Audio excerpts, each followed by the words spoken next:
ఓం శ్రీమాత్రే నమః. మళ్ళీ తర్వాత 3 శ్లోకాలతో లలితా సహస్రనామంలో మళ్ళీ నేను మీ ముందుకు వచ్చేసాను. లలితా సహస్రనామ పారాయణం వల్ల చాలా విశేషమైన ఫలితం కలుగుతుంది. మీరు కూడా నాతో పాటు లలితా సహస్రనామ పారాయణంలో జాయిన్ అవ్వచ్చు.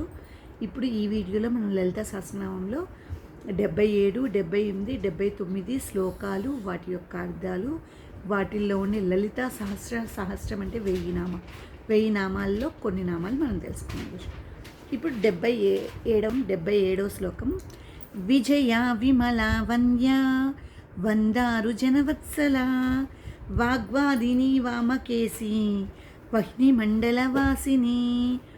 విజయ విమల వంద్య వందారు జనవత్సల వాగ్వాదిని వామకేసి వహ్ని మండలవాసిని.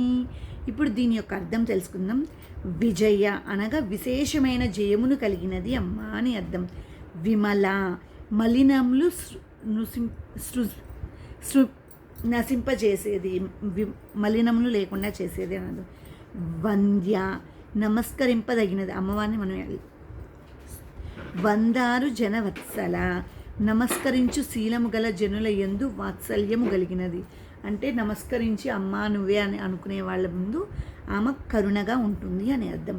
వాగ్వాదిని వాక్కులను చక్కగా వ్యక్తపరుచుటకు ప్రేరణ ఇచ్చు పరా వాగ్దేవత అమ్మ అని అర్థం. వామకేసి వామకేశ్వరి యొక్క భార్య. వహ్ని మండల వాసిని అగ్ని ప్రాకారం నందు వసించున్నది అమ్మ అని అర్థం. ఇప్పుడు 78వ శ్లోకం నేర్చుకుందాం. భక్తి మత్కల్పలతిక పశుపాసా విమోచని సంహృతాశేష పాషండ సదాచార ప్రవర్తిక. భక్తి మత్కల్పలతిక పశుపాసా విమోచని సంహృతాశేష పాషండ సదాచార ప్రవర్తిక. ఇప్పుడు దీని యొక్క అర్థం తెలుసుకుందాం. భక్తి మత్కల్పలతిక అనగా భక్తి కలవారి పట్ల కల్పవృక్షపు తీగ వంటిది అమ్మ. పశుపాస విమోచని వివిధ పాసములచే బంధింపబడి వారిని బంధ విముక్తులను చేయునది అమ్మ అని అర్థం. సంహృతాశేష పాషండ సంహరింపదగిన సకలమైన పాషండులను సంహరించున్నది అమ్మ అని అర్థం. సదాచార ప్రవర్తిక అనగా సంప్రదాయబద్ధమైన శ్రోత్రియ మార్గమున అనుసరించి ఉండునట్లు ప్రవర్తింపజేయునది అమ్మ అని అర్థం. ఇప్పుడు 79వ శ్లోకం నేర్చుకుందాం. తాపత్రయాగ్ని సంతప్త సమహ్లాదాన చంద్రిక తరుణీ తాపసారాధ్య తను మధ్యాతమోపహ.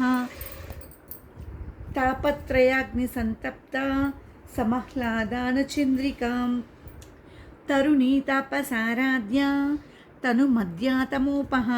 ఇప్పుడు దీని యొక్క అర్థం తెలుసుకుందాం. తాపత్రయాగ్ని సంతప్త సమహ్లాదాన చంద్రిక, ఇదంతా ఒకటేనా? మళ్ళీ ఒకసారి చెప్తానండి. తాపత్రయాగ్ని సంతప్త సమహ్లాదాన చంద్రిక అంటే దీని యొక్క అర్థం ఆధ్యాత్మిక, అది భౌతిక, అది దైవిక తాపములనేది అగ్ని చేత తప్పింపజేయబడిన వారిలను మిక్కిలిని సంతోషం కలుగజేయనట్టు వెన్నెల వంటిది అమ్మ అని అర్థం.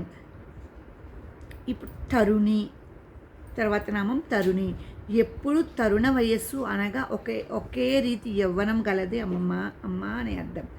తాపసారాధ్య తపస్సు చేయువారిచే ఆరాధింపబడినది అని అర్థం.